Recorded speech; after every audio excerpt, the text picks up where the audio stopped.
আসসালামু আলাইকুম। প্রিয় দর্শক, আমাকে মাঝে মাঝে অনেকেই জিজ্ঞাসা করেন যে এই যে নতুন বিএনপি সরকার আসলো, তারা কেমন দেশ চালাচ্ছে। আবার অনেকে এমনভাবেও বলেন যে ঠিক আছে, 5 মাসে তো কিছু বলা যাবে না, মাত্র 5 মাস গেল, কিন্তু 5 বছরের জন্য তারা দেশ চালাবে, কাজে এত তাড়াতাড়ি মন্তব্য করা ঠিক হবে না। কিন্তু নমুনা তো বোঝা যায়, নমুনাটা কেমন দেখছেন? তো এ সমস্ত প্রশ্ন না আসলে একটু কনফিউজিং, বলা বড় কঠিন, উত্তর দেওয়া কঠিন, কিন্তু তারপরও কিছু তো বোঝা যায়। কিন্তু দিনটা কেমন যাবে, সকালে ঘুম থেকে উঠে কিন্তু একটা ধারণা পাওয়া যায়। যা ধারণা আপনি করবেন সেটা শেষ পর্যন্ত নাও মিলতে পারে, কিন্তু একটা ধারণা পাওয়া যায় এবং এটা অধিকাংশ সময় মিলেও যায়। আমি কিছু ঘটনা বলি, আমি প্রায় বলে থাকি যে আমার কাছে কেন যেন মনে হয় যে আমরা যে একজন প্রধানমন্ত্রী পেয়েছি জনাব তারেক রহমানকে, আমি ওনাকে মনে করি যে আমাদের দেশের এই যাবৎকালের যত সরকার প্রধান এসেছেন তার মধ্যে উনি একটু ব্যতিক্রমী। মানে এ ধরনের সরকার প্রধান আমরা এর আগে পাইনি। এটা আমি বলি, দায়িত্ব নিয়েই বলি, অভিজ্ঞতা থেকেই বলি, আমি যা দেখি তা থেকেই বলি। কারণ উনি সাধারণ মানুষের মতো চলাফেরা করেন, ওনার পোশাক আশাক খাবার দাবার সব এগুলি সাধারণ, অতি সাধারণ মানুষের মতোই। কিন্তু আবার সেই সঙ্গে আমার হতাশা, আমার দুঃখ এবং আমার মানে যে জায়গাটা নিয়ে আমি আপনার ঠিক আশাবাদী হতে পারি না, সেই জায়গাটা হলো ওনার সঙ্গে যারা আছেন, মানে ওনার মন্ত্রিসভা যারা সদস্য, তারা কি ওনার মতো, অথবা তারা কি ওনার মতো হতে চান? অনেক সময় এরকম হয় না যে আমি নিজে হতে জানি না আমার কী করতে হবে, কিন্তু যখন আমি একটা ভালো কিছু দেখি আমি সেটাকে অনুসরণ করতে চাই। তো ওনার যারা ক্যাবিনেট মেম্বার আছেন তারা কি ওনাকে অনুসরণ করতে চান? যদি না চান তাহলে কেন চান না? তারা কি মনে করেন যে প্রধানমন্ত্রী ভুল করতেছেন, প্রধানমন্ত্রী বোকামি করতেছেন, যে ও কি বুঝে, এরকম মনে করেন না কি? বিষয়টা কি? দেখুন, দেশ খুব ভালো চলছে না, এতে কোনো সন্দেহ নাই। দ্রব্যমূল্য মানুষের নাগালের বাইরে, মানুষের ক্রয় ক্ষমতা কমে গেছে, মানুষের ইনকাম বাড়েনি, বরঞ্চ টাকার দাম কমে গেছে। যে কারণে আগে আপনি 100 টাকা দিয়ে যা কিনতে পারতেন, এখন আপনি 100 টাকা দিয়ে তার চেয়ে অনেক কম কিনতে পারেন।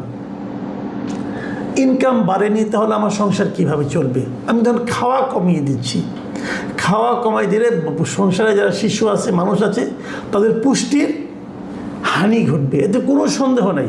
এটা আপনি কালকেই টের পাবেন না, ধীরে ধীরে টের পাবেন।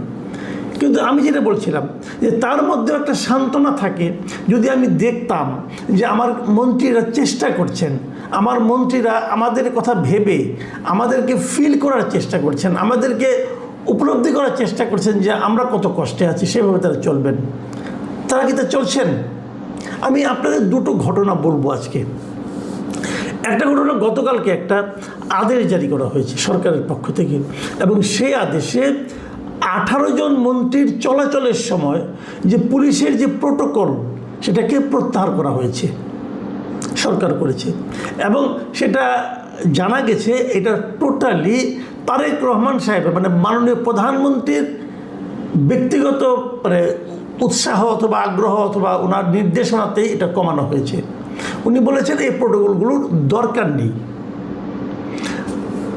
তার মানে 18, এই যে আমরা দেখি না রাস্তাতে যখন মন্ত্রী চলাচল করেন, তার সামনে পেছনে গাড়ি থাকে, অনেক গাড়ি হুইসেল বাজে বাজে যায়, এবং সেখানে পুলিশের বিভিন্ন র্যাঙ্কের বেশ কয়েকজন লোক থাকে, হ্যাঁ, এবং তাদের দায়িত্ব হলো মন্ত্রীকে ঠিকঠাক মতো তার গন্তব্যে পৌঁছে দেওয়া, এবং সারাক্ষণ তারা মন্ত্রীর সঙ্গেই থাকেন।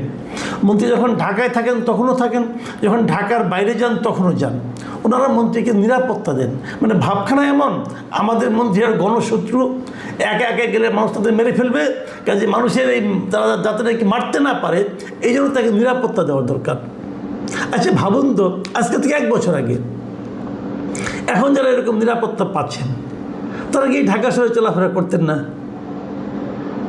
তারা কি তখন নিরাপদ ছিলেন? তাদের উপর কোনো হামলা হয়েছে? দেখুন, বিএনপি কিন্তু খুবই একটা আওয়ামী লীগের জন্য ঝুঁকিপূর্ণ দল ছিল। ঝুঁকিপূর্ণ এই অর্থে, আওয়ামী লীগ ভাবতো বিএনপি তাদের কাছ থেকে ক্ষমতা কেড়ে নেবে, আবার যখন অন্তর্বর্তীকালীন সরকার আসলো তখনও তো বিএনপি একটা সম্ভাবনাময় দল, মানে বিএনপি ক্ষমতায় যাবে সবাই ভাবতো। যারা বিএনপিকে ক্ষমতায় যেতে দিতে চায় না তারা কি চাইলে বিএনপির নেতাদের উপর আক্রমণ করতে পারতো না? তখন কি বিএনপির এই প্রোটোকলের দরকার পড়তো এই লোকদের, এই নেতাদেরকে, যে নেতাদের নাম বললাম, তারা তখন তাদের প্রোটোকল দরকার পড়তো? তারা কেউ আহত হয়েছিল, কেউ আক্রমণের শিকার হয়েছিল? হয়নি। তাহলে এখন তাদের প্রোটোকল লাগে। কারণটা কি? কারণটা এখন ওনারা মন্ত্রী হয়েছেন, ওনারা বোঝাতে চান যে আমি আর তুমি অনেক পার্থক্য। তুমি আমাকে আমার কাছেও তাকাতে পারবে না, তুমি আমার থেকে দূরের থেকে দেখবা, আমার চারদিকে পুলিশ থাকবে এবং তোমরা দেখবা আমি আজকে অন্য একজন গ্রহের লোক। এই যে মানসিকতা, এই মানসিকতার কারণে তাদের প্রোটোকল লাগতো। 18 জন মন্ত্রীর প্রোটোকল প্রত্যাহার করা হয়েছে, সরকার প্রধান করেছেন। সরকার প্রধান যিনি আছেন তারেক রহমান, ওনারও প্রোটোকল উনি কমিয়ে এনেছেন। ওনার প্রোটোকল আছে কিন্তু এটা কমিয়ে এনেছেন। আগে 4টা গাড়ি থাকতে 2টো গাড়িতে নিয়ে আসছেন। উনি কিন্তু আরও অনেক কিছু করেছেন। আগে প্রোটোকলের ব্যাপারটা আমি সারি। তাহলে এই 18 জন মন্ত্রী বাদ হয়ে গেল, কিন্তু সব মন্ত্রী কিন্তু বাদ হলো না। তারপরেও 6 জন মন্ত্রী প্রোটোকল পাবেন এবং 6 জন মন্ত্রীর সঙ্গে একজন উপদেষ্টা, মানে যিনি জনগণের একটা ভোটও পান নাই, যিনি কোনো ভোটই পান নাই, যিনি প্রধানমন্ত্রীর বদান্যতায় উপদেষ্টা হয়েছেন, যিনি ইউনিভার্সিটির টিচার ছিলেন। এখন ওনার প্রোটোকল লাগবে। ওনাকে পুলিশ পাহারা না দিলে উনি নিরাপদ বোধ করবেন না। এই একজন উপদেষ্টা, এই 7 জন প্রোটোকল পাবেন এখন। মানে ব্যাপারটা কী দাঁড়াচ্ছে আলটিমেটলি ভাবুন। যাদের বাদ দেওয়া হয় যাদের কথা বাদ দিই, যারা পাবেন এখন এত কিছুর পরেও যারা পাবেন তারা কারা কারা আমি বলি আপনাদেরকে। এখানে হলো প্রধানমন্ত্রী তারেক রহমান সাহেব আছেন, উনি পাবেন। স্বরাষ্ট্রমন্ত্রী সালাউদ্দিন আহমেদ পাবেন। এলজিআইডি মন্ত্রী মির্জা ফখরুল ইসলাম আলমগীর, বিদ্যুৎ ও জ্বালানি মন্ত্রী ইকবাল হাসান মাহমুদ টুকু, অর্থমন্ত্রী আমির খুসরু মাহমুদ চৌধুরী, সমাজ কল্যাণ ও মহিলা ও শিশু বিষয়ক মন্ত্রী অধ্যাপক ডক্টর AZM জাহিদ হোসেন, পররাষ্ট্রমন্ত্রী ডক্টর খলিলুর রহমান এবং মন্ত্রী পদমর্যাদার পরিকল্পনা উপদেষ্টা রাশেদ আল মাহমুদ তিতুমির। এই কয়জন পাবেন, আর বাকি মন্ত্রীদের কোনো প্রোটোকল দেওয়া হবে না। তবে তারা যদি ঢাকার বাইরে যখন যাবেন তখন প্রোটোকল দেওয়া হবে। আচ্ছা, এই যে কমানো হলো, এটা কেন? এটা কমানো হলো এই কারণে যে সরকার ব্যয় সংকোচন করতে চায়, অতিরিক্ত ব্যয় করতে চায় না।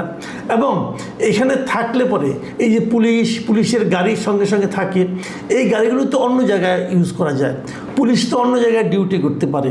কাজেই একসঙ্গে দুটো জিনিস, একদিকে সরকারের ব্যয় কমবে, আরেকদিকে এরা এখানে যারা নিয়োজিত থাকতো তারা অন্য জায়গায় কাজ করতে পারবে। এই দুটো লক্ষ্যকে সামনে রেখে এই সিদ্ধান্ত নেওয়া হয়েছে। এখন অনেকে কিন্তু বলবেন যে 18 জন বাদ পড়লেন, আবার এই 7 জন থাকলেন কেন? এখন আমার কিন্তু কেন যেন মনে হয়, আপনারা যে নামগুলি শুনলেন এগুলি কারা? আমার মনে হয় এদের উপর প্রধানমন্ত্রীর অতটা প্রভাব নেই, অথবা প্রধানমন্ত্রী হয়তো ওনাদেরকে বলেছেন, ওনারা রাজি হননি। আমার ধারণা ভুলও হতে পারে।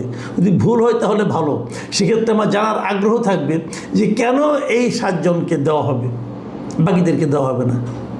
এটা আমার জানার খুবই আগ্রহ থাকবে, আমি অবশ্যই জানতে চাইব। কিন্তু এদেরকে দেওয়া হচ্ছে, বাকিরা পাবেন না, ভালো এটা। আর প্রতিমন্ত্রীরা তো ঢাকায় কোনো এমনিও পান না, কাজে এটা কোনো সমস্যা নেই। এর বাইরে, এই মন্ত্রীদের বাইরে এখনও কিন্তু আরও কিছু মানুষ যা নাকি নিয়মিত ভিত্তিতে এই প্রোটোকল পান। তারা কারা?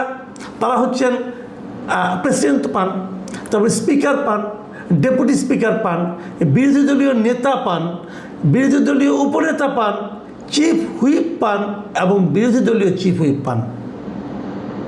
তো দেখা যাক ওনাদের মধ্যে কেউ কেউ নিজে থেকে ত্যাগ করে কি না। তবে আমার সমস্যাটা, আমার যেটা অভিজ্ঞতা, সেটা হলো ত্যাগ করার মন মানসিকতা এদের কারো নাই, কেউ ত্যাগ করতে চায় না। আপনারা মনে করেন, একটা কথা মনে করে দিই আপনাদেরকে, যে প্রধানমন্ত্রী কিন্তু দায়িত্ব নেওয়ার পর ফেব্রুয়ারি মাসে উনি একটা কথা বলেছিলেন, সেটা হলো গিয়ে যে উনি নিজে কোনো ধরনের ওই যে সরকারি গাড়ি নেবেন না, সরকারি তেল নেবেন না এবং সরকারি ড্রাইভার নেবেন না। সরকারের তেল কতটুকু পাইছে? সরকার একটা গাড়ি দেয় পুল থেকে, আর তেল পায় হলো দিনে 18 লিটারের মতো প্রত্যেকটা লোক। তো প্রধানমন্ত্রী যে ঘোষণা দিলেন, আমি ভেবেছিলাম কি তারপর হয়তো সকল মন্ত্রীরাই বলবেন তারাও কেউ নেবেন না, কিন্তু খুব ইন্টারেস্টিং যে তাকে একমাত্র কৃষিমন্ত্রী ছাড়া আর কেউ তাকে ফলো করে নাই। সব মন্ত্রী কিন্তু এইগুলি নিয়েছে, গাড়িও নিয়েছে, তেলও নিয়েছে। আমার মাঝে মাঝে মনে হয় যে প্রধানমন্ত্রী এই যে বললেন যে আমি নেব না, কেন বলছিলেন? উনি একজন লোক যদি তেল না নেয়, তাহলে কি একজন লোক যদি ড্রাইভার না নেয়, গাড়ি না নেয়, তাহলে কি দেশের অর্থনীতিতে বিরাট কোনো পরিবর্তন হয়ে যাবে? তা কিন্তু হবে না।